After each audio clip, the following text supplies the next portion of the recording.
The breast is supplied by the internal mammary and lateral thoracic arteries. The first internal mammary branch to feed the breast is the second intercostal artery. It enters the nipple areola complex at about the 12 to 2 o'clock position.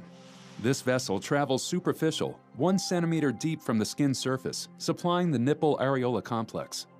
If this is the only blood supply to the breast, it is known as the superior pedicle. The pedicle preserves 3 to 4 centimeters on either side of where the vessel enters the complex, creating a 6 to 8 centimeter pedicle width. The rest of the glandular tissue can now be incised safely. The medial pedicle is supplied by the third intercostal artery. The artery enters the complex between the 2 and 3 o'clock positions. This artery is also considered a superficial arterial feeder. It can be seen 2 to 3 centimeters from the surface of the skin.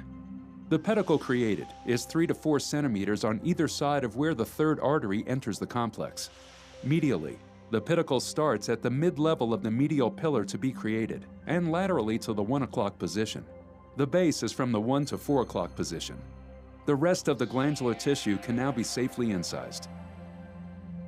The superior medial pedicle preserves the second and third intercostal arteries. This is a very hardy pedicle with excellent blood supply. Medially, the pedicle starts at the mid-level of the medial pillar to be created, 4 o'clock position, and laterally to the 11 o'clock position. The base of the pedicle is from the 11 to 4 o'clock position. The rest of the glandular tissue can now be safely incised.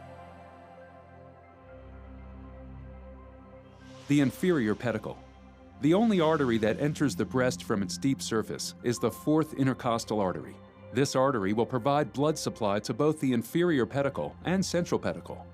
The artery will traverse the breast tissue and not the fatty tissue. The inferior pedicle is also supplied by the superficial fifth intercostal artery. This artery enters the base of the breast in the fatty tissue zone and is considered a superficial vessel. These two arteries supply the nipple areola complex in an inferior pedicle.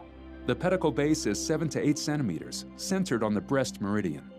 The rest of the glandular tissue can now be safely incised. In the central pedicle, the main blood supply is the deep fourth intercostal artery because the fifth superficial intercostal is usually transected. The breast incisions are circumferential, and the nipple areola complex sits on an island of central tissue supplied by the fourth intercostal. In the lateral pedicle, we preserve the superficial branch of the lateral thoracic artery. The pedicle is about 6 to 8 centimeters wide in its medial portion. The pedicle begins at about the 11 o'clock position and continues laterally to about the mid-portion of the lateral pillar. The rest of the glandular tissue can now be safely incised.